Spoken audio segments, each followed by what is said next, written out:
The 65th session of the Senate in the second regular session of the 16th Congress is hereby called to order.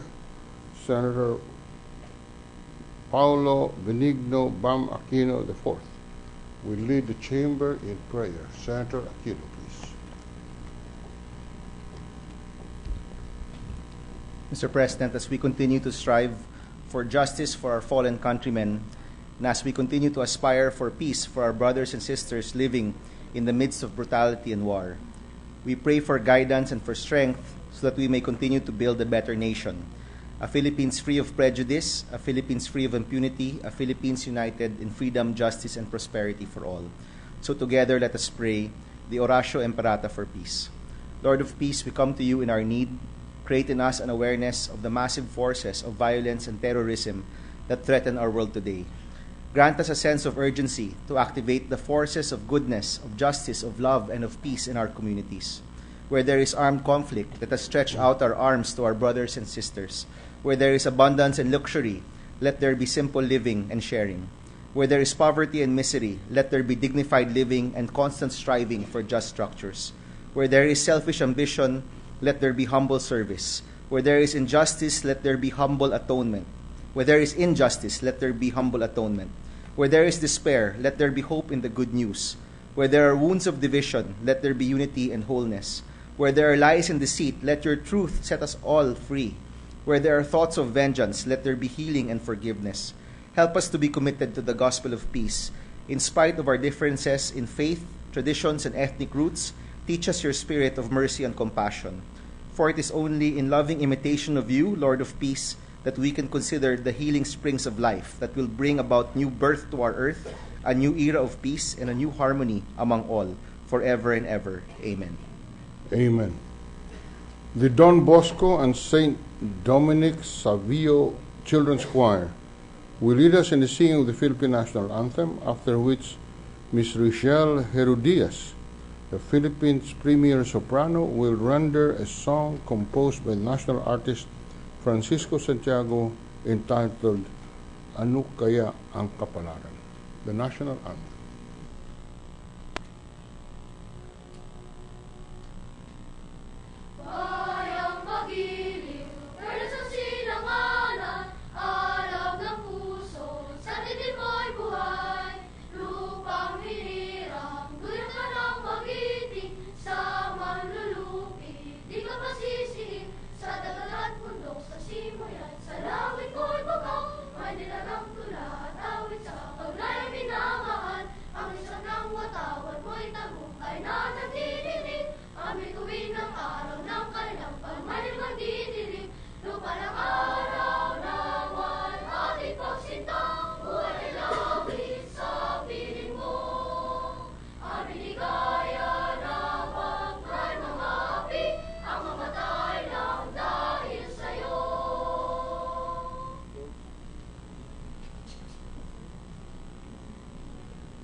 We welcome Ms. Rachel Herodias. Thank you very much for gracing our opening session and render us a song.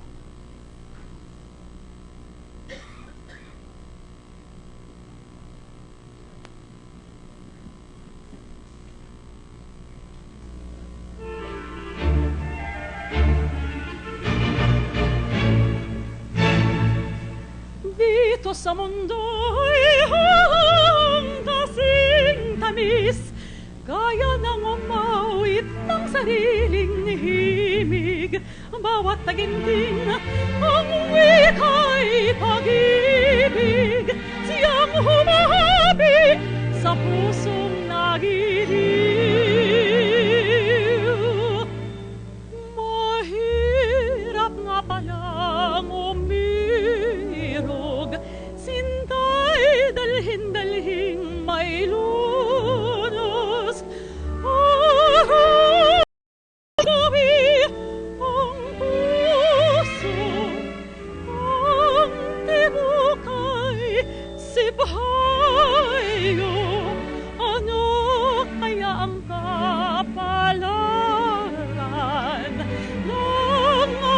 matinding lagay, asahan mo't di palad, kakamtan mo'y sakla.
Thank you very much to Miss Rachel Herodias for that beautiful rendition of the song composed by our national artist, Francisco Santiago. Marami pong salamat.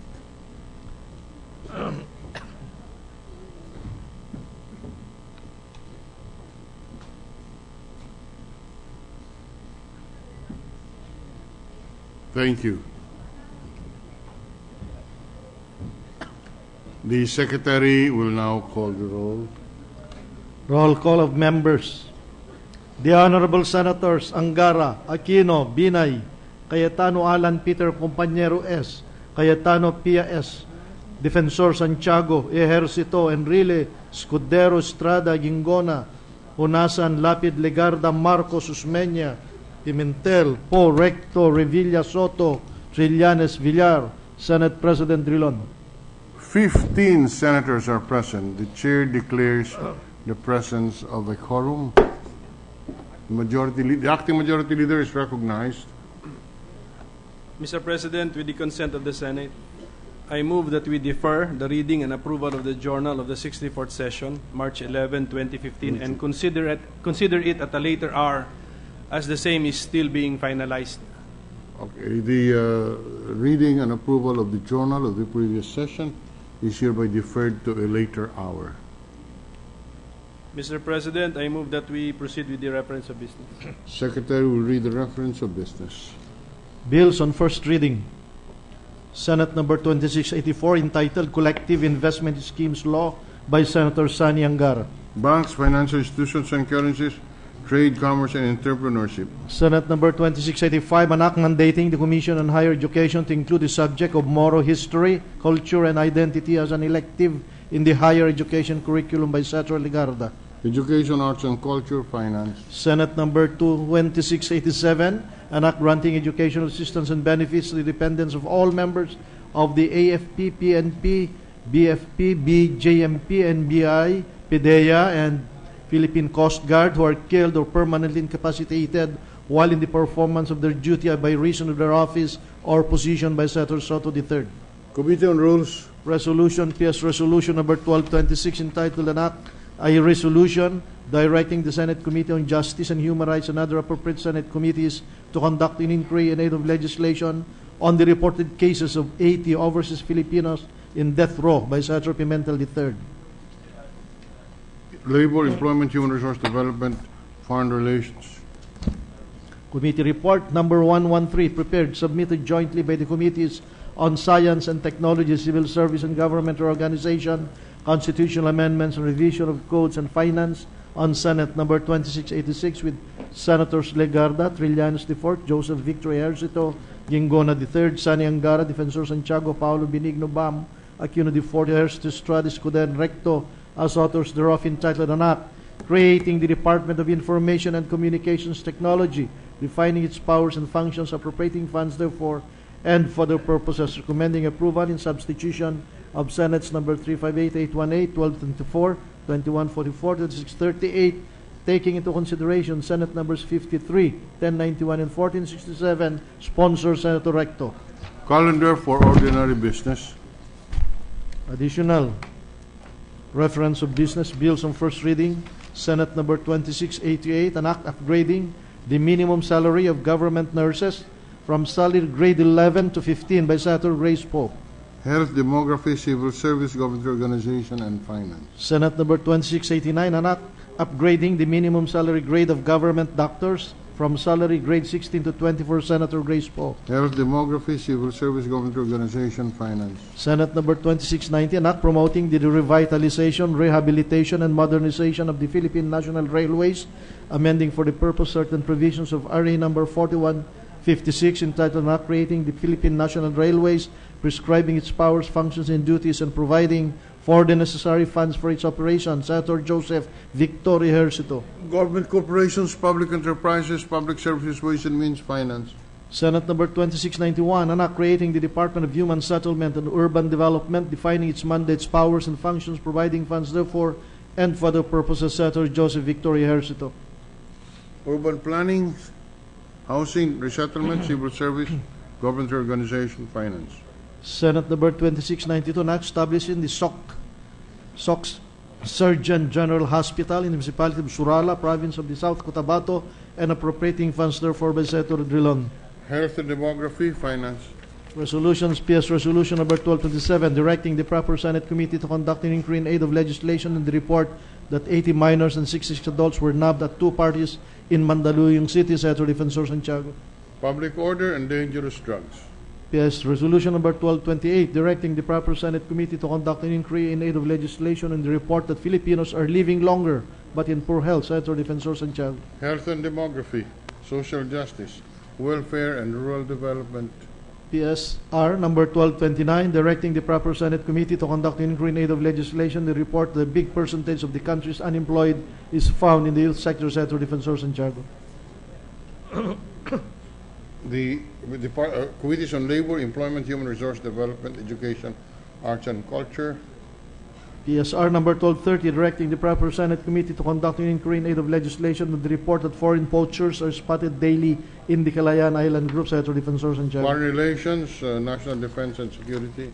PSR number 1231, directing the proper Senate committee to conduct an inquiry in aid of legislation. The recent Commission on Audit reported the Office of the President had totally liquidated cash advances amounting to a total of 436,928,955.35 in 2013. Senator Defensor Santiago. Finance. Yes, Resolution number 1232, directing the proper Senate committee to conduct an inquiry in aid of legislation on the recent COA report that the National Parks Development Committee failed to collect or used without authority millions in rent from concessionaires in 2013. Senator Defensor Santiago. Accountability of public officers and investigation. PSR number 1233, directing the proper Senate committee to conduct an inquiry in aid of legislation to report that the 520 scheme at the Bureau of Customs is costing the government millions. Senator Defensor Santiago. Ways and Means, Trade, Commerce, and Entrepreneurship. PSR number 1234, directing the Senate Committee's Accountability of Public Officers, Investigations, Blue Ribbon, Finance, and National Defense and Security to investigate the AFP's alleged irregular acquisitions of military equipment and weapon systems mandated by the AFP modernization introduced by Senator Escudero. Accountability of public officers, National Defense and Security, Finance. PSR number 1235, directing the Senate Committee on Games, Amusement, and Sports to conduct an inquiry in aid of legislation into the preparations being conducted by the Philippine Sports Commission and the Philippine Olympic Committee in the nearing international sporting events, particularly the 2016 Olympics in Rio de Janeiro, Brazil, 2018 Asian Games in Jakarta, Indonesia, and the 2015 Southeast Asian Games in the city-state of Singapore, with the end in view of assuring the country's successful participation in this nearing international sporting event, meets by Senator Soto III. Games, Amusements, and Sports. PS Resolution number 1236, recognizing the celebration of Earth Hour on 28 March 2015 and Earth Day on 22 April 2015 and reaffirming its support for the objectives thereof by Senator Sani Angara. Rules. Yes, Resolution number 1237, resolution to honor empowered and outstanding women for their valuable contributions in the different areas of society in celebration of Women's Month, introduced by Senator Cayetano P. Rules. Committee reports. Committee report number 114, submitted by the Committee on Local Government on Senate number 1185, introduced by Senator Trillanes IV, entitled An Act Amending Section 450 of RA number 7160, otherwise known as the Local Government Code of 1991, as amended, allowing the conversion of a municipality which has a land area of at least 50 square kilometers or inhabitants of at least 25,000 into a component city if it has an annual average locally generated income of at least 220 million pesos for the last 2 consecutive years based on 2012 constant prices, recommending its approval with amendments taking into consideration Senate numbers 1390, 1491, and House number 3593, sponsor Senators Marcos Jr., Trillanes IV, Onasan II, and Joseph Victor Ejercito. Ordinary business. Committee report number 115, prepared and submitted jointly by the Committees on Local Government and Constitutional Amendments and Revision of Codes on Senate number 2693, with Senators Escudero, Paulo, Benigno, Bamaquino IV, Marcos Jr., and Defensor Santiago as authors thereof, entitled An Act authorizing the Punong Barangay to administer the oath of office of any government official, including the President of the Republic of the Philippines, amending for the purpose Section 421 of Executive Order number 292, otherwise known as the Administrative Code of 1987, as amended by RA 6733, recommending its approval and substitution of Senate numbers 122 and 2334, taking into consideration House number 2779, sponsor Senator Marcos Jr. Calendar for ordinary business. Second additional reference of business, message of the House of Representatives, letter from the House of Representatives informing the Senate that on 9 March 2015 it adopted House Concurrent Resolution number 10, entitled Concurrent Resolution affirming, ensuring, and operationalizing the fiscal independence of the Congress of the Philippines, in which it requests the concurrence of the Senate. Committee on Rules. The Majority Leader.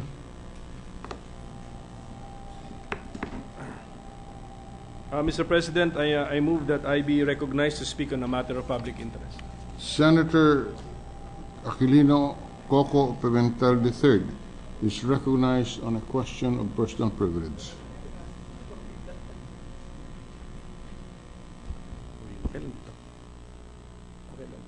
Please proceed. Yes, Senator.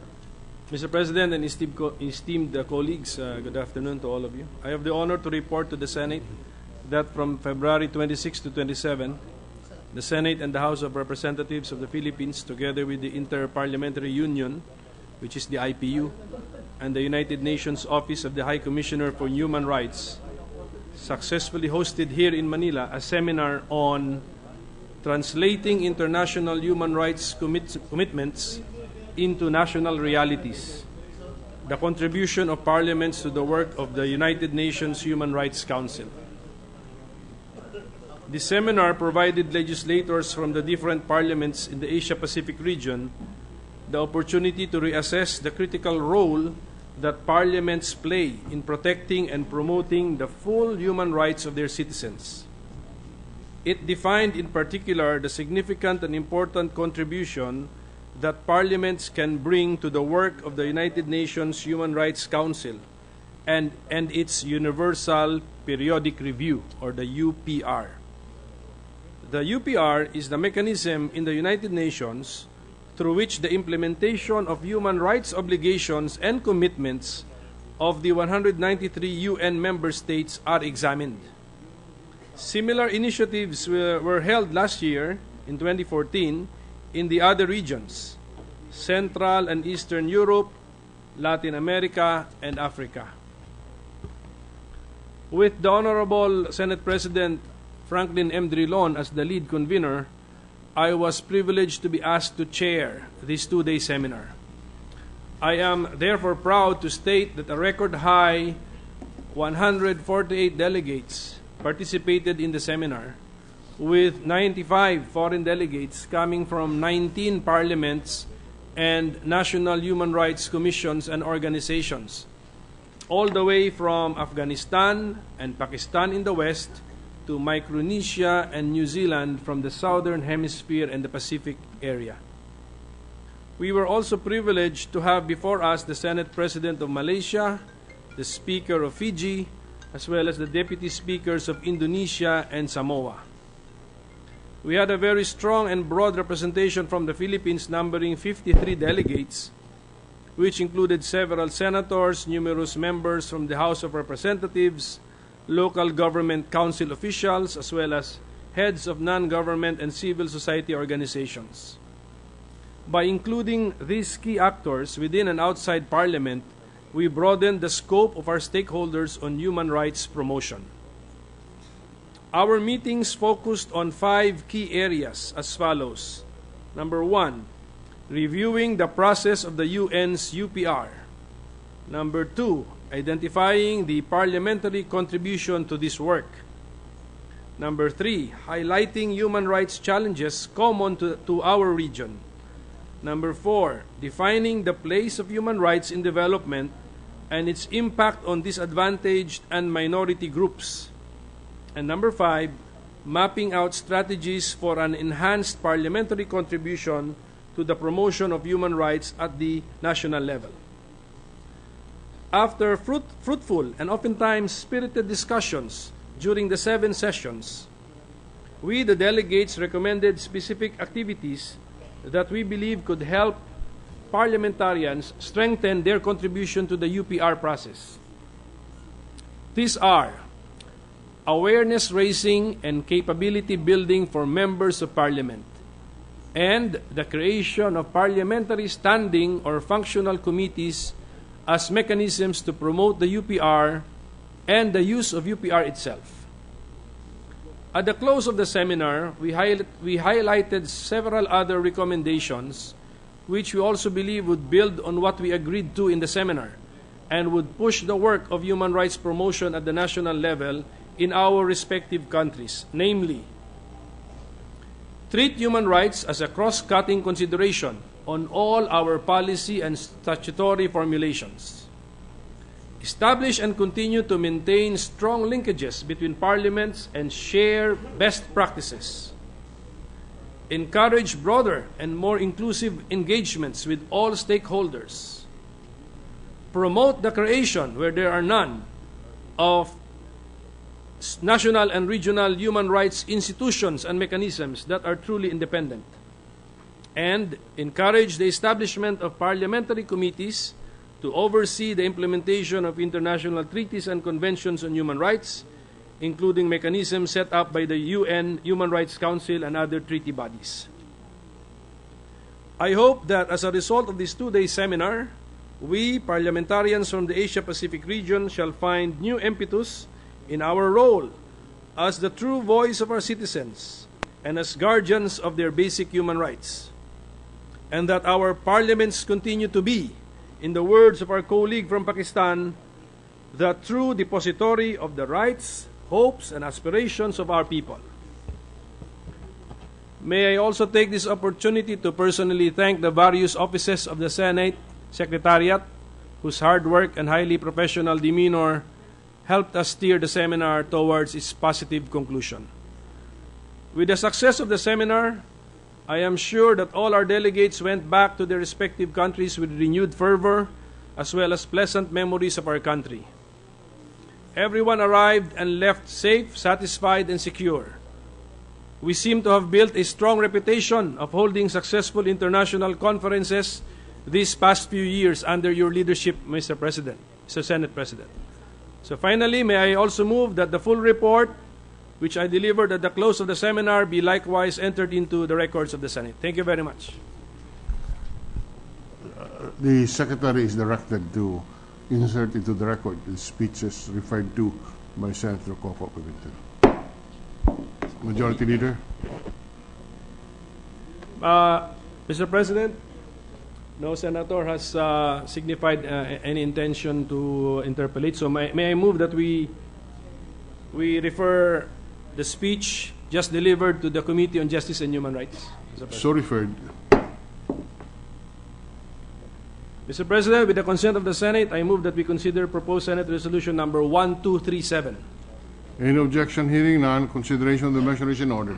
May you request the Secretary to read the title and text of the measure? The Secretary will read the title and text of the measure. Yes, resolution number 1237, introduced by Senator P.S. Cayetano. A resolution to honor empowered and outstanding women for their valuable contributions in the different areas of society in celebration of Women's Month. Whereas International Women's Day is annually and globally celebrated every 8th of March.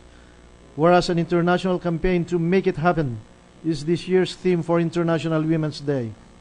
Whereas the theme seeks to celebrate the economic, political, and social achievements of women while calling for greater equality. Whereas in the Philippines, the month-long celebration is pursuant to Republic Act No. 6949, an act to declare March 8 of every year as a working special holiday to be known as National Women's Day, Proclamation No. 224, Series 1998, declaring the first week of March each year as Women's Week, and March 8 as Women's Rights and International Peace Day, and Proclamation No. 227, Series 1998, providing for observance of the month of March as Women's Role in History Month. Whereas the theme for this year's celebration in the Philippines is, Juana, desisyon mo ay mahalaga sa kinabukasan ng bawat isa, ikaw na. Whereas one of the main thrusts of the celebration is to recognize and highlight women's key roles and accomplishments in leadership, power, and decision-making. Whereas it is important to continually acknowledge the role that women play towards nation building. Whereas it is likewise important to acknowledge women who continue to break the glass ceiling. Whereas the Senate of the Philippines is one with the country in celebrating Women's Month by honoring outstanding and brilliant women from different walks of life who have been continuous achievers in different fields. Whereas due recognition is given to the following women for their contributions and accolades in the respective fields, namely 1. Lang Dulay, famous Tibuli dream weaver, who is considered a national living treasure by the National Commission for Culture and the Arts. 2. Lisa Makuha Elizalde, first Filipina prima ballerina. 3. Rachel Herodias, Philippines premier soprano. 4. Monique Luilier, world-renowned fashion designer. 5. Lolita Valderrama Savez, Pinay global artist. 6. Fe Del Mundo, pediatrician and first woman admitted to Harvard Medical School. 7. Georgine Primavera, one of Time Magazine's heroes of the environment, marine scientist and conservationist. 8. Rosel Ambubuyog, first visually impaired Filipina to graduate summa cum laude from Ateneo de Manila. 9. Cristeta Chris Comer Ford, first Asian and first female White House executive chef. 10. Sheila Lirio Marcelo, founder and CEO of Care.com and named as a young global leader by the World Economic Forum. 11. Ana and Camille Meloto, social entrepreneurs and founders of Human Nature Inc., Gandang Kalikasan. 12. Daphne Osenya Paez, UNICEF Special Advocate for Children, TV host and blogger. 13. Olivia Bong Ku, four-time world champion bowler. 14. Annie De Leon Brown, first Filipina to qualify in the Ironman Triathlon World Championships. 15. Pinay Mount Everest team, Janet Belarmino, Karina Dayondon, Noel Wenceslao, first Filipina Everest summiteers. Whereas these women have contributed to the development of our country by being trailblazers in their respective fields, thereby becoming drivers of change.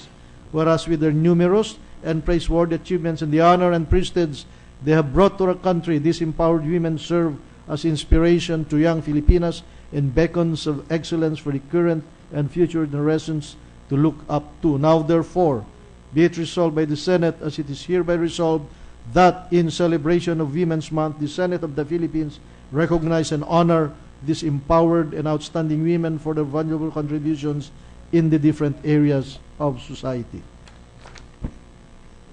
Majority Leader. I move that we recognize Senator Pia Cayetano to deliver her sponsorship speech, Mr. President. Senator Cayetano is recognized.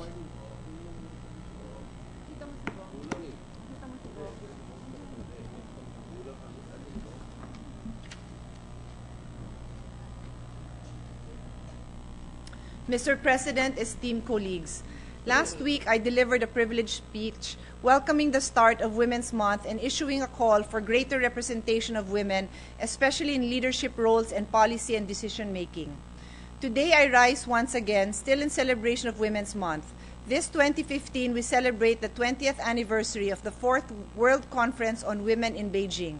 In 1995, thousands of people from all over the world gathered in Beijing with one resolve: gender equality and the empowerment of women everywhere. This resulted in the historic Beijing Declaration and Platform for Action, the most progressive blueprint for advancing women's rights, which envisions a world where every girl and woman has not only her rights and freedoms, but also the means by which to exercise and fulfill them.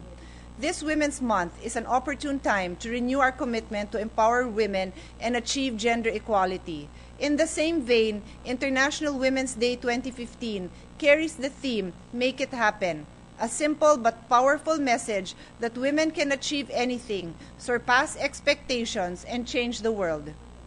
In keeping with this thrust, today we launched the Women's Month exhibit entitled Empowered Women Raising the Bar, now on its second year. Here we recognize empowered and outstanding women who have made valuable contributions in different areas of society.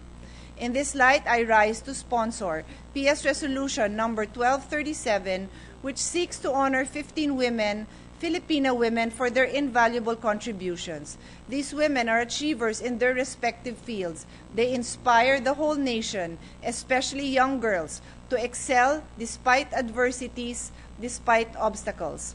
We acknowledge the presence of some of these women who are here in the gallery today. Miss Lisa Macuja Elizalde, the first Filipina premier Order, ballerina. Please, order. No clapping of hands, please. The first Filipina prima ballerina who has been recognized time and again for her achievements in ballet.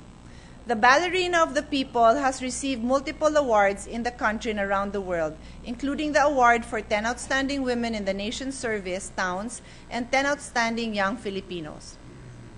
Also a recipient of the 10 Outstanding Women in the Nation's Service Award is Rachel Herodias, who just graced us earlier, the country's premier soprano. The multi-awarded... Please, the audience may not clap. The multi-awarded artist established a foundation which awards scholarships to deserving musicians who cannot afford formal musical training. She earlier sang Ano Kaya Ang Kapalaran by national artist Francisco Santiago. We also have sisters Ana and Camille Meloto, are social entrepreneurs and founders of Human Nature Inc. They grew the personal care brand quite literally from the ground up, empowering their workers with stable livelihood and centering their enterprise on their core values of pro-Philippines, pro-poor, and pro-environment. Then we also have with us Daphne Osenia Paez, who is a multi-awarded TV host, as well as a blogger, mother, and entrepreneur. She was appointed by UNICEF Philippines as special advocate for children, and as such, she helps educate mothers all over the country about maternal health, mortality, and breastfeeding. I also learned just recently that she is also an urban planner. Then we have with us Olivia Bongku. She is a 4-time world champion bowler and the most bemedaled Filipino athlete. She earned 78 medals during her career with the national team and a total of 135 championship titles. Apart from multiple local and international athletic awards, she is a Towns awardee and the first Filipino athlete listed in the Guinness Book of World Records. Finally, we have the Pinay Mount Everest team, made up of Noel Wenceslao, Karina Dayondon, and Janet Bellarmino, the first Southeast Asian women to reach the summit of the world's highest mountain. Here with us today is Noel, who is also a member of the Philippine Dragon Boat team, a biker, and an extreme adventure athlete. Although they are not with us this afternoon, we also honor the following empowered women. Lang Dulay, a famous Tiboli dream weaver considered by the National Commission for Culture and Arts as a national living treasure. Monique Lohilier, a world-renowned fashion designer. Lolita Valderrama Savage, a Pinoy global artist. The late Dr. Fe Del Mundo, the first woman admitted to Harvard Medical School. Jurgen Primavera, one of Time magazine's heroes of the environment. Rosel Ambubuyog, the first visually impaired Filipina to graduate summa cum laude from Ateneo de Manila.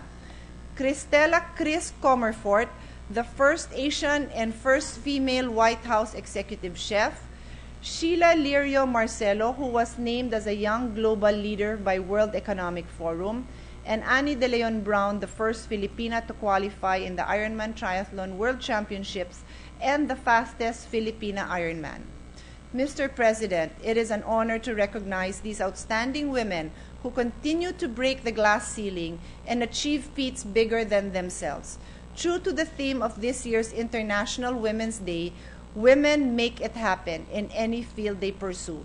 Society takes massive steps towards progress when men and women work together side by side. The quest for gender equality is not a women's issue, but an issue for all of us, because indeed, empowering women empowers humanity. Thank you. Thank you, Senator Cayetano. The Majority Leader is recognized. Mr. President, I move that we approve proposed Senate Resolution number 1237, subject to style. Any objection? Hearing none, proposed Senate Resolution 1237 is hereby adopted, subject to style. Mr. President, can we suspend the session to allow the senators to congratulate the awardees? So I move that we suspend the session. Session is suspended for 1 minute, and the recipients are requested to come at the podium for the traditional photo opportunity. Session suspended.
Can you just bring the others? Huh?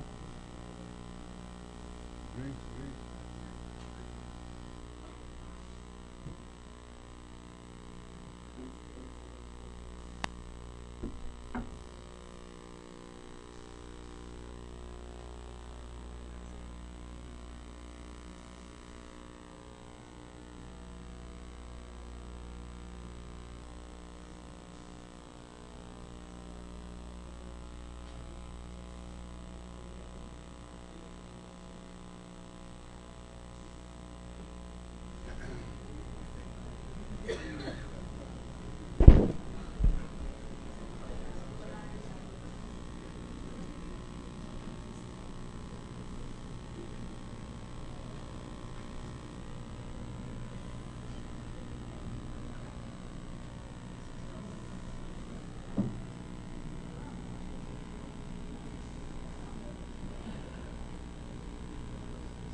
We are ready to resume, Mr. President. Session is resumed. Before we continue with our agenda, Mr. President, may we acknowledge our guests here present, the students of UP Diliman Political Science, headed by Jean Franco. The students of the University of the Philippines in Diliman, accompanied by Ms. Jean Franco, their presence is made of record, and we welcome them to the Senate.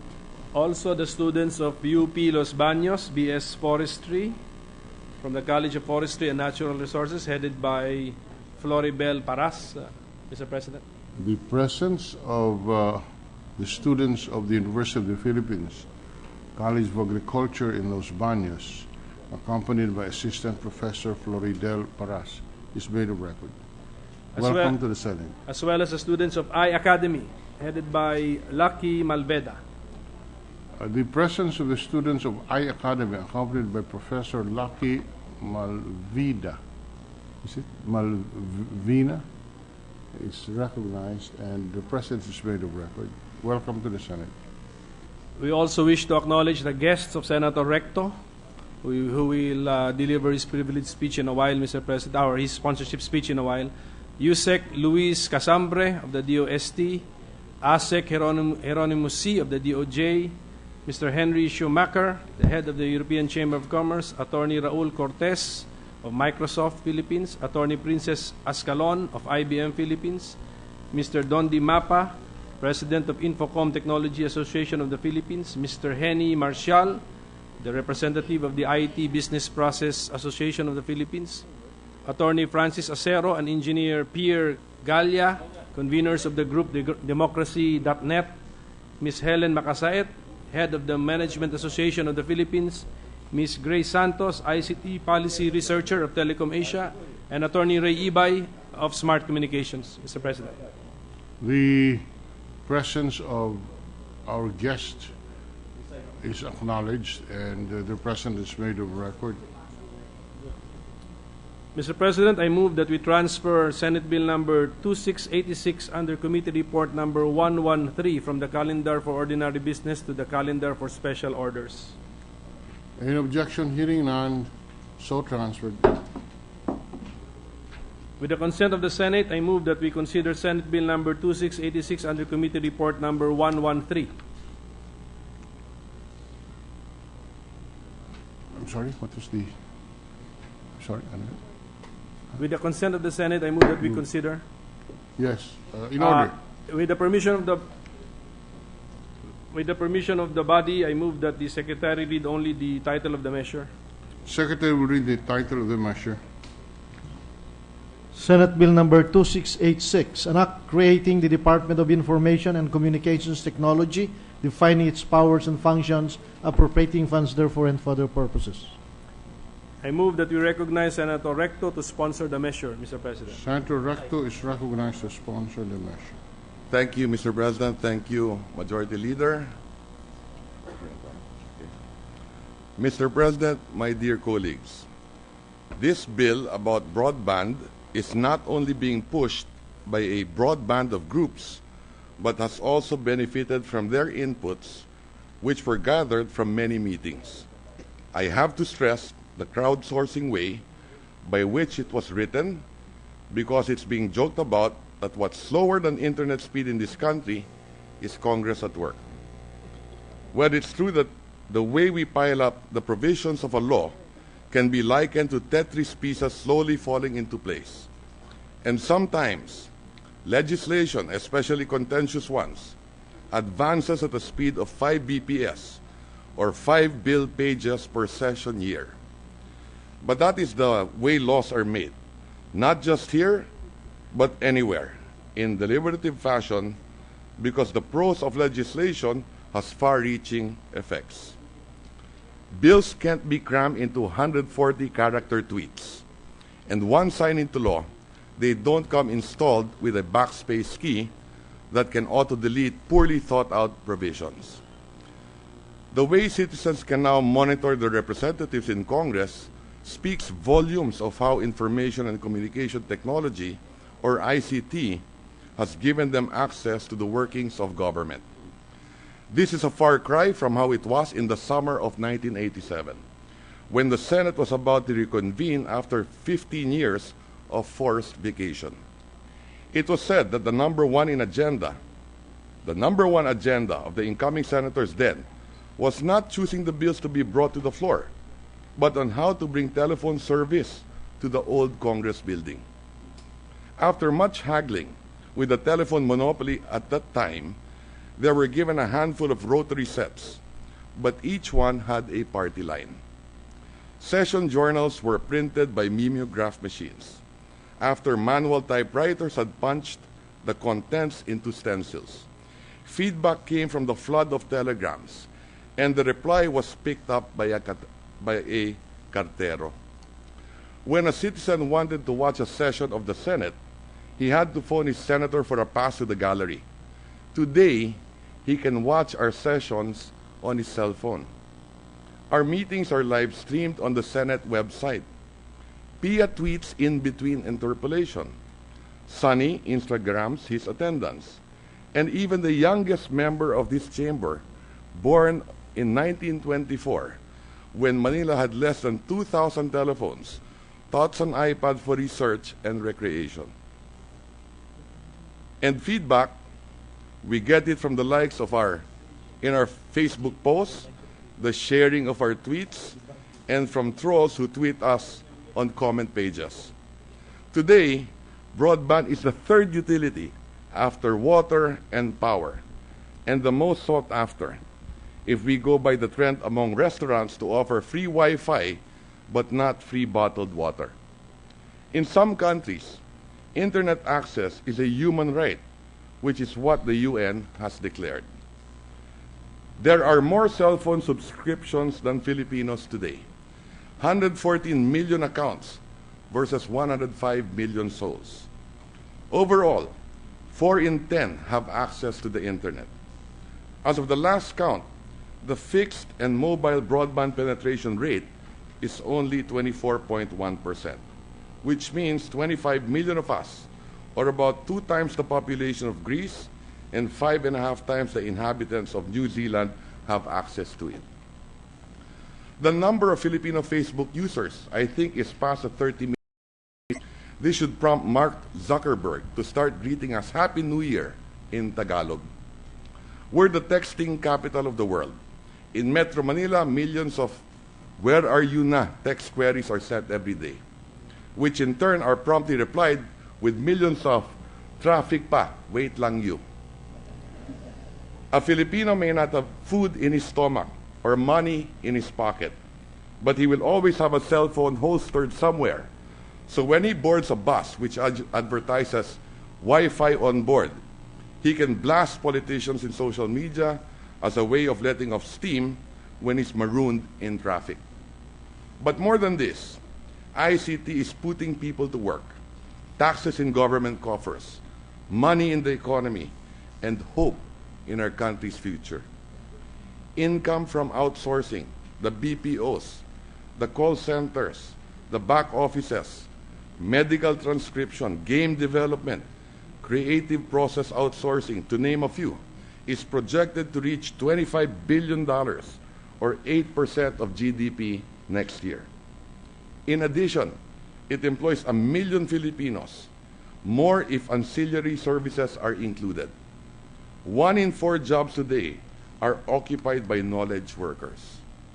It is the third largest source of dollars after electronics and OFW remittances. And even in the case of OFWs, ICT through Skype, FB, and Viber is the glue that keeps separated families together. ICT is a proven growth driver. Every 10 percentage point increase in broadband penetration is said to boost the GDP by 1%. But to avail of these benefits, we need to address ICT infrastructure, ICT affordability, ICT usage, 3 benchmarks in which the Philippines ranks low. To respond to the above challenges, we need a main server, so to speak, to spur ICT development. institutionalize e-government, and manage the country's ICT environment and direction. And that, my friends, is the Department of Information and Communications Technology. To criticisms that the creation of a Department of ICT is a symptom of that government disease to mutate agencies and multiply regulation, then let me assure you that such has no basis. The need for a DICT is here and now. The horse is already here. It is the cart we are building. The creation of this agency is driven by demand. And Peter Wallace has described that demand this way. ICT will dictate human lifestyles, drive industries, and shape society in the years to come. The question is, are we ready? Yes, with this bill we will be. Mr. President, this bill sets as national policies the following: to make ICT an instrument of good governance and global competitiveness, to ensure universal access to quality, affordable, reliable ICT service, or in simple consumer language, service without drop calls, dead spots, disappearing signal, and slow internet connectivity, to promote the development and the widespread use of emerging ICT and the convergence of ICT and ICT-enabled facilities, to steer ICT services to areas where no telco has gone before, to craft policies that will promote a broad market-led development of the ICT and ICT-enabled services and create a level playing field, to spur the development of local ICT content as well as ICT startups. For who knows, maybe the next Bill Gates is in one of the garages out there. To make ICT a job generator, to tap ICT to make our people smarter, healthier, safer in their communities, proud of their national identity, appreciative of their culture, and aware of their civic duties. To promote digital literacy so that digital aliens and migrants like me in my age bracket can engage the WTF, Wikipedia, Twitter, Facebook generation. To empower through ICT the disadvantaged segments of the population. To ensure a right to privacy, because the right to be heard and seen includes the right to be hidden and forgotten. To secure our ICT infrastructure, because we live in an era when terrorists don't have to blast bank doors to do mayhem, but simply unleash a virus that could shred or suck out financial data. To boost our nation's defense against cyber attacks, because an enemy with a missile is as dangerous as one with malware. The proposed department will be the primary policy planning, coordinating, implementing agency on ICT.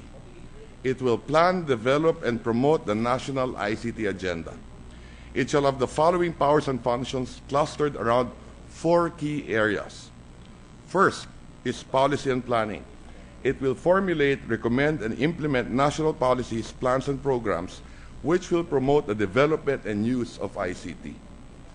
It shall partner with DepEd, CHED, and TESDA in mainstreaming ICT in schools and manpower development so our human resources are ICT competent. It shall link all government ICT resources and networks under one integrated framework so government can optimize its ICT assets. Second is improvement of public access. It shall prescribe the rules and recommend the incentives to bring ICT infrastructure to unserved and underserved areas. It shall establish a free internet service available in public offices and areas using cost-effective technology which it may offer in partnership with private service providers. Third is resource sharing and capacity building. It will harmonize national ICT initiatives so that knowledge is transferred, resources are shared, databases are built, and agency networks are linked together. Also falling under this category is the protection of government ICT infrastructure and designs.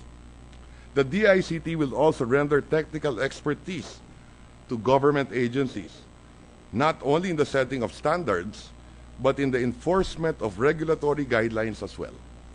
It will likewise support ICT research, especially the ones done by DOST. It shall assist in developing systems that can quickly disseminate disaster information. Because the government needs an ICT core, it shall prescribe personal qualifications, training, and career advancement programs. Fourth is consumer protection and industry development. Stripped of jargon, this section means that the DICT will protect consumers against lousy service and ensure business users' right to privacy.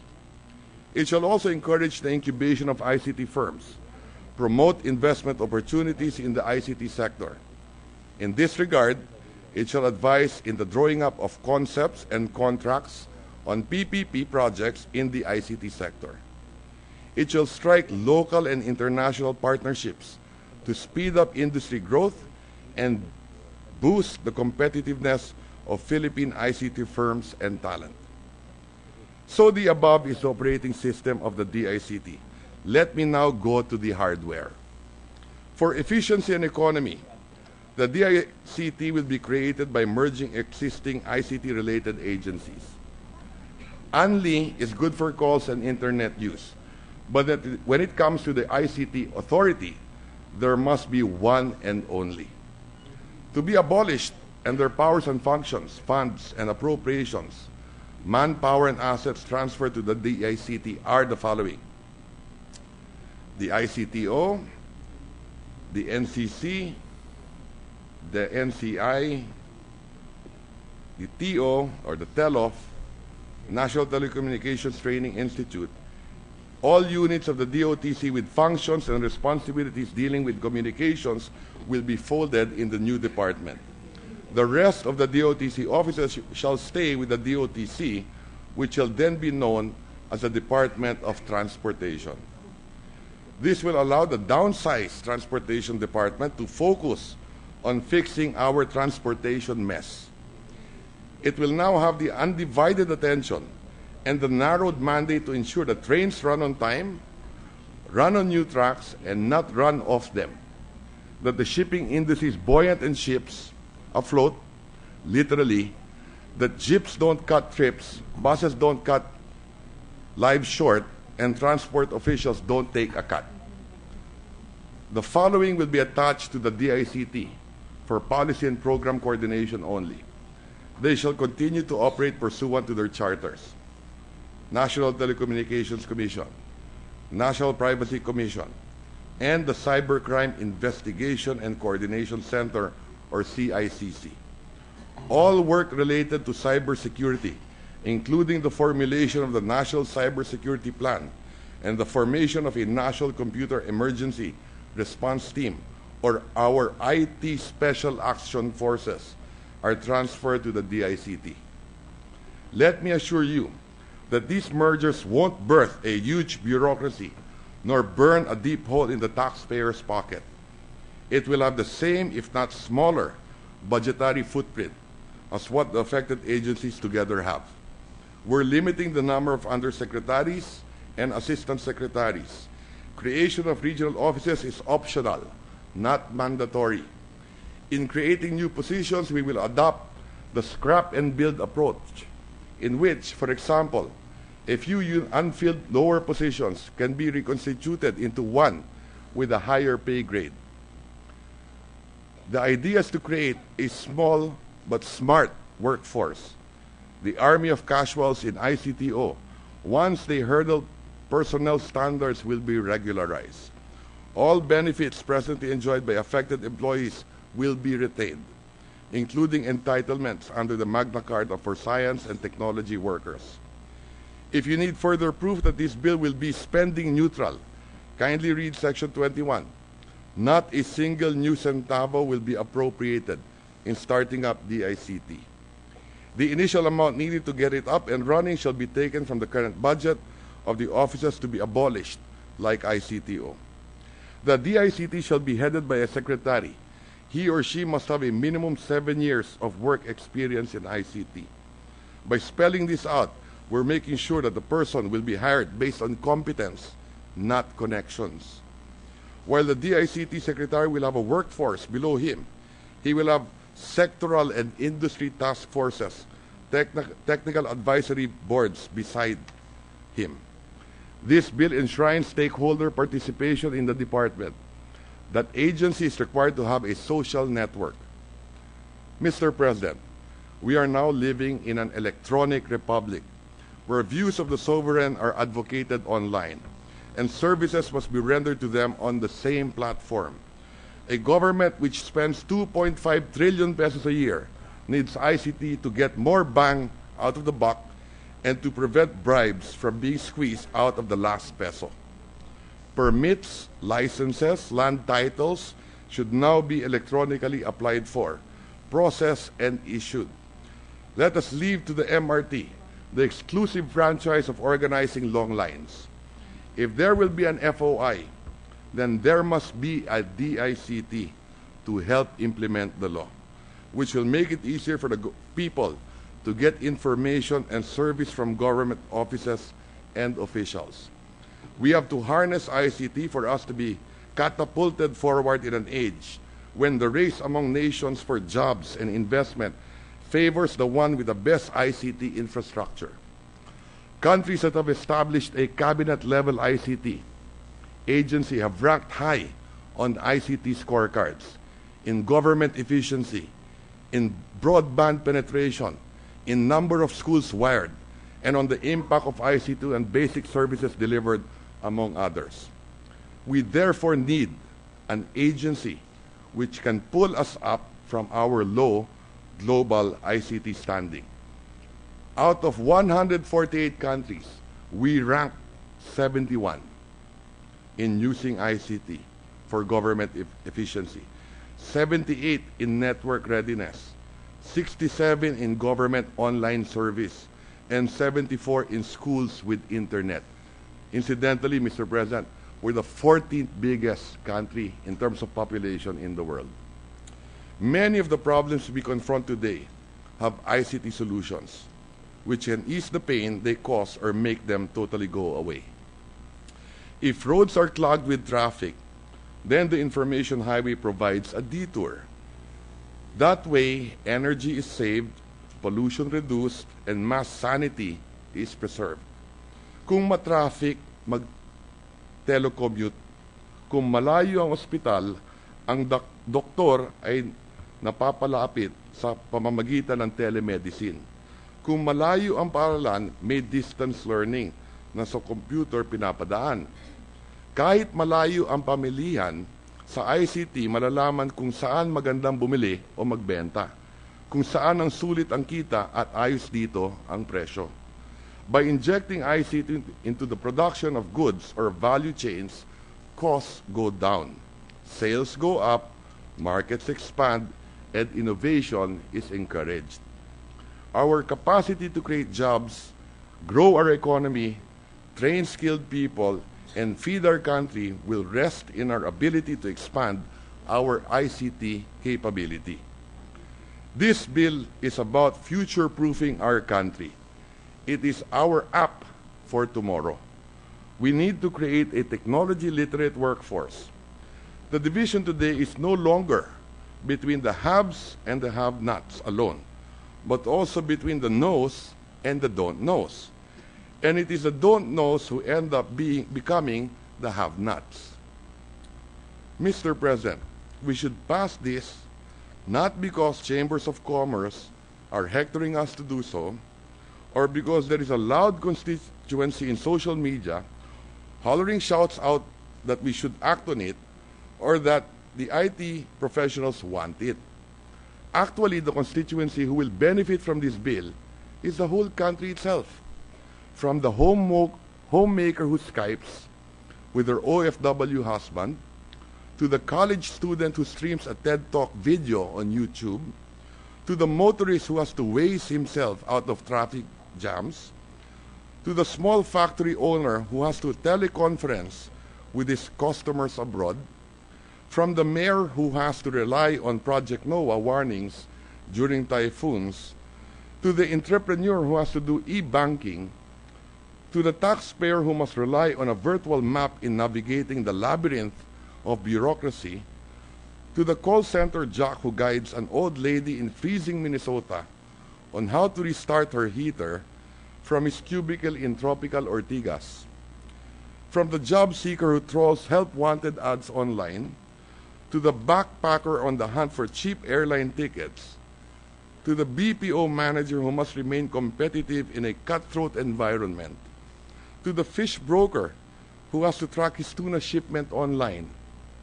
Yes, even to the leader of an intrepid group of men who has to fire a staccato of med-evac fire support text messages. And by the way, for it is true, if there's one graphic example of the big role of ICT in society, it was Mama Sapano. When we started piecing together the narrative of the debacle, the first things we summoned were SMS records of those involved so we can get the big picture.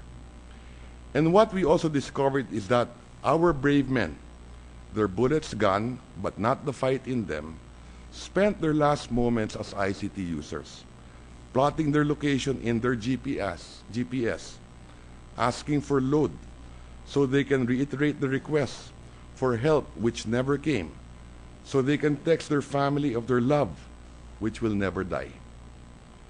Mr. President, when it comes to DICT, it is YOLO time.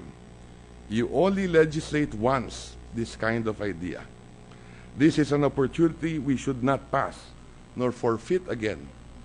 Previous bills creating the DICT had hurdled crucial phases of legislation in the past, like being passed by the House and the Senate, only to flounder in the last minute for lack of time. This time, let us give it the final push. If we can bring this to the President's table by June, then we are time on target. Hashtag LOL. Let's okay this law. Thank you, Mr. President. Thank you, Senator Recto.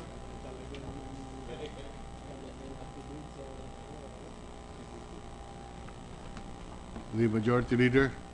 Mr. President, I move that we suspend consideration of Senate Bill number 2686 under Committee Report number 113. Any objection? Hearing none, consideration of the measure is suspended.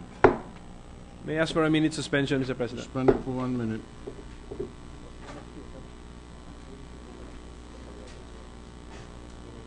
Local water na.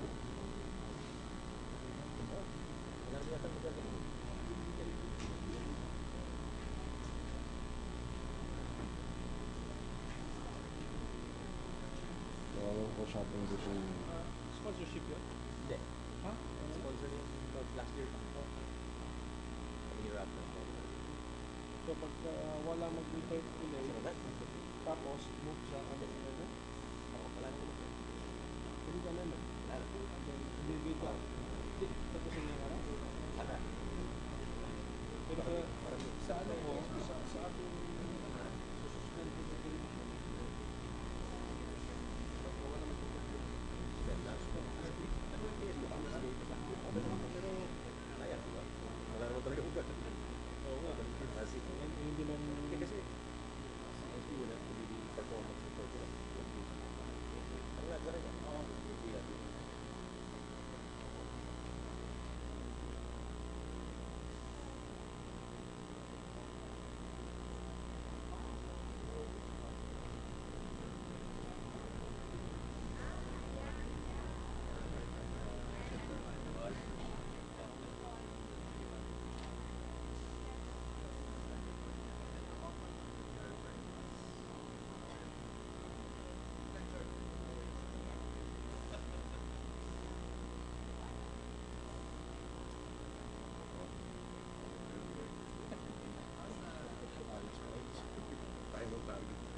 Tuloy na natin.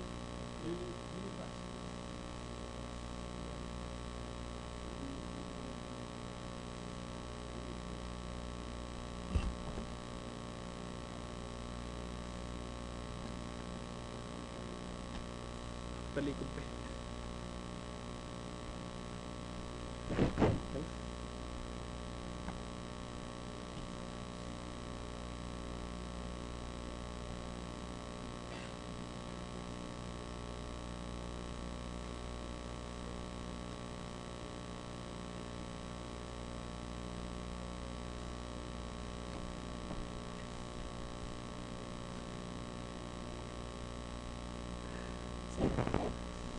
We are ready to resume, Mr. President. Session is resumed. With the consent of the Senate, I move that we resume consideration of Senate Bill number 2679 under Committee Report number 110. This is the legislative bill on Unified Student Financial Assistance System for Tertiary Education, Mr. President. Consideration of the measure is in order. The parliamentary status is that the sponsor and the co-sponsors have delivered the speeches last March 9. I thus move that we open the period of interpellations. A period of interpellation is in order. I move that we recognize the sponsor, Senator Pia Cayetano. Senator Cayetano is recognized. Any member of the chamber who has indicated a desire to Yes, Mr. interpellate the President, sponsor? Senator Angara wishes to be recognized for Senator Angara is interpellation. recognized. Thank you, Mr. President, Mr. Majority Leader. A few questions if the good sponsor, super athlete, chairman of the Committee on Education is willing. Yes, of course, Mr. President. Mr. President, I'd like to thank again the sponsor for assiduously combining so many bills into the committee report, which consolidates so many different bills dealing with topics as varied as student loans, scholarships, etc. I have a little bit of familiarity with this bill, so I'll go straight to the details. Regarding the Unifast board, Mr. President, just want to clarify that the board is not meant to substitute as a decision maker for the various agencies which are administering and granting scholarships, such as the DOST, the GSIS, the DA for agricultural scholarships. So I would just like to solicit, if my understanding is correct, Mr. President. Yes. To the father of a super athlete, and himself a athlete with the Senate contenders for the Defenders. defender ba? Senate Defender. defenders, yeah. Defender. I am a Among burden. I am a others. burden to that team. I confirm that consolidating the various bills on this measure was really tested my endurance. Seriously, it's one of the bills that took me the longest I think next to the RH bill, seriously. On that note, let me respond now to your questions. To your question. Well, let me put into the record Section 5. The UNIFAS under this act shall harmonize, reform, strengthen, expand, rationalize, and refocus all legislated or ongoing STOFAPs of the government for greater efficiency, coherence, synchronization, effective funding, and improved coordination among implementing entities in their specific jurisdiction. So the idea really is to provide guidance and really to harmonize all these different STOFAPs, no, granting aid, scholarships. Well, actually, there are also existing loans, but that's another issue altogether. Under one body, so that it becomes really more efficient for both. Well, mostly for the students, but also for the donor agencies, and later on even private donors, to the extent that we know what's out there, we know what's lacking, and we just try to simplify it.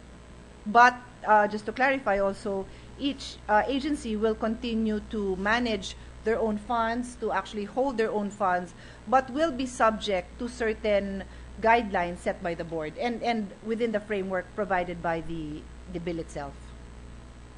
So in theory, the board could overrule the decision of the various agencies, Mr. President. Yeah. Well, the idea is to give them as much latitude as they can. Like, for example, the direction and mandate of DOST in providing for scholarships might be very different from, I believe there is some kind of AFP fund for orphans of our AFP. So the mandate might be very different there. One is specific scholarship for specific programs. Maybe we're trying to, well, which we should be putting more students in STEM, research in science and technology. On the other hand, the other programs might be really just filling a gap, providing financial assistance for needy students. No? So to the extent that their mandate is clear, the board won't interfere with that, but we do want to try to not really make them identical, but to the extent that there are similar programs, we make the scholarships, the requirements in a way similar, so that they're easier for the recipients to understand and to apply for. The board will not overrule the decisions of the implementing agencies unless it is really contrary to the mandate provided by this bill. Thank you, Mr. President. And one reason my answer is as general as that is because one of the problems we're trying to resolve is to even have that inventory. When as His Honor knows, I inherited these bills. So when I became chair of the Committee on Education, I did not author any of these bills, and that's when I realized that we cannot even have a clear picture of what's out there because we don't know what's out there. Even our resource persons could not tell me exactly what scholarships and what were the total amounts of the STOFAPs, whether scholarships, grants, and aid available.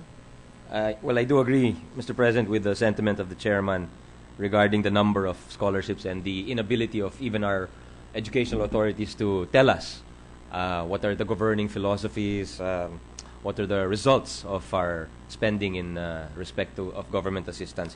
And it's kind of similar to what we're doing in the tax field regarding incentives. There are so many incentive granting bodies that we have to find a law to disclose all of these and sort of have a unified philosophy. Yes, and if I may just add to that, not only does this bill now require that we have this inventory of what's out there, but also what is the result of. So over the years that we have been granting certain types of scholarships and grants in aid, what did our youth benefit from that? What did the country benefit from that? Do they pay back? Do they work here? Do they go abroad? If there are loans, are they paid back? If there are scholarships, do they give back to the country? So those are answers that I actually do not have. Well, I think the repayment rates for our study now pay later is quite miserable. I think it was told to me it was 2% for 1 year at a high of 10%. So it's really miserable, and it really makes all the more urgent the need for a body to study all of this. And let me go to Section 18, Yes. Mr. President, which is I'm happy that the board must meet every quarter and talk about the results of the scholarships. And there are metrics here, or key performance indicators, such as the number of beneficiaries, performance, breakdown of grantees. What I don't see, Mr. President, is the employment result of the scholarship. Would the sponsor agree that this is probably an important metric that needs to be included, Mr. President? I actually believe that we included that in some way here. If His Honor will, if we. It might be included in measures of success, Yeah, in the general phrase of measures of success. As I said, this took me so long to get through that part of the difficulty was, putting in the provisions in an orderly fashion. So I know that is somewhere, and I'm looking now at Section 25, Performance, Monitoring, and Impact Assessment.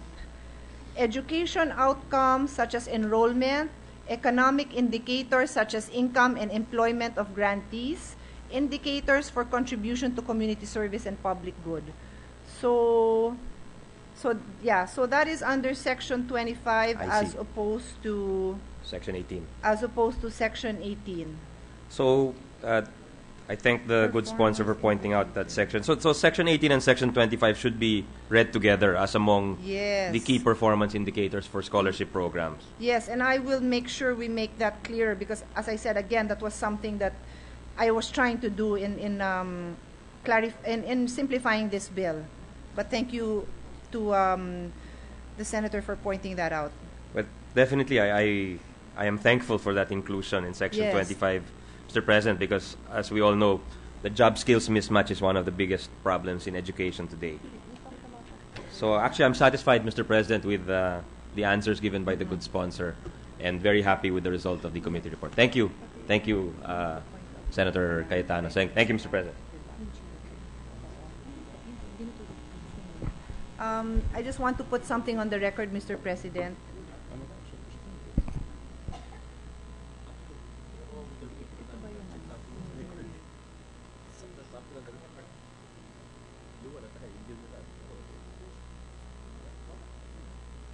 Actually, just to put on record, Mr. President, when His Honor asked about the members of the board, we actually made some amendments. In our committee report, we stated here that the representatives of DepEd and DOLE must occupy the position of at least Assistant Secretary, its equivalent or higher. The objective really being to ensure that we have a high-level person there representing.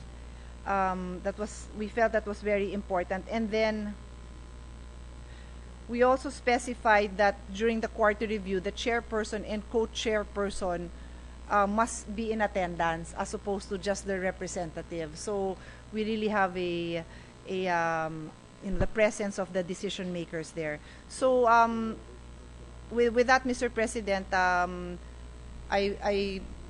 we end today's interpellation with Senator Angara, but we're happy to I think Senator Alan also had some questions.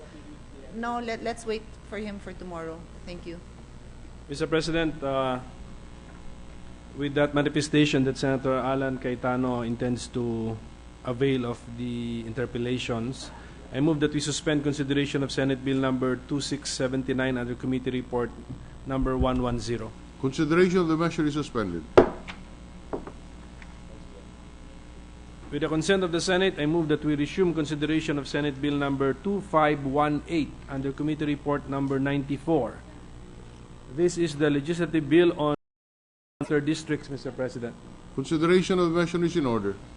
The parliamentary status is that the sponsor had delivered his sponsorship speech last January 27. I thus move that we open the period of interpellations. Period of interpellation is in order. And that I move that we recognize the sponsor, Senator Angara, Mr. President. Senator Angara is recognized. Senator Angara is recognized. Thank you, Mr. President. Is there any member of the chamber who wishes to avail of the period for debates or interpellation?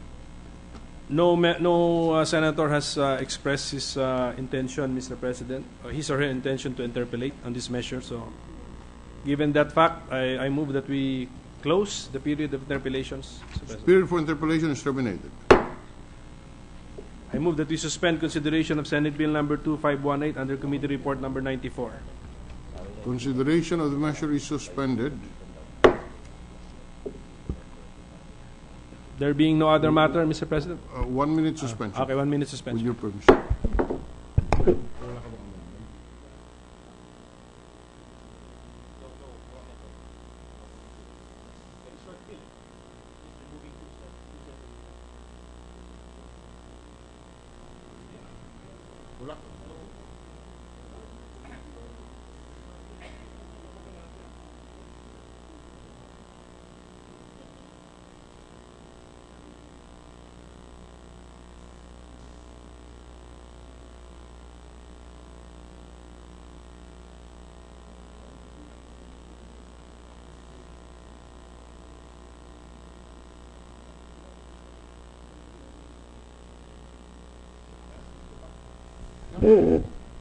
Judicial consideration.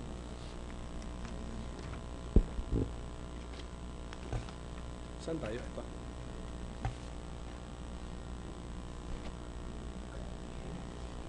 Ready to resume, Mr. President. Session is resumed. So with the consent of the Senate, I move that we resume consideration of Senate Bill number 2518 under Committee Report number 94, Mr. President. The resumption of consideration of the measure is in order. And we just the parliamentary status is that we just closed the period of interpellation. So I now move that we open the period for committee amendments, Mr. President. Period for committee amendments is in order. Does the sponsor have any committee amendments? There are no committee amendments, Mr. President, Majority Leader. I move that we close the period for committee amendments, Mr. President. Period for committee amendments is terminated. Before we proceed to the period for individual amendments, Mr. President, may we recognize the water districts present today. Cagayan de Oro City Water District, Bacolod City Water District, Tagaytay City Water District, the Lobo Water District, Amadeo Water District, Indang Water District, and the Metro Kidapawan Water District. They're present, Mr. and welcome to the Senate to all Noted. of these people.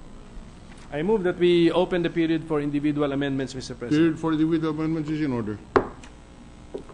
Mr. President, no Yeah. representation has indicated that they would wish to make individual amendments. Given that manifestation, Mr. President, I move that we terminate the period for individual amendments. Period for individual amendments is terminated. So, I move that we approve on second reading Senate Bill number 2518 under Committee Report number 94, Mr. President. Any objection? Hearing none. Senate Bill number 2518 under Committee Report number 94 is hereby approved on second reading. I move that we suspend consideration of Senate Bill number 2518 under Committee Report number 94. Consideration of the measure is Thank suspended. you, Mr. Majority Leader. Thank you, Mr. President. So, Mr. President, I move that we adjourn the session until 3 o'clock in the afternoon of Tuesday, March 17, 2015. Session is adjourned until March 17, 3 o'clock in the afternoon.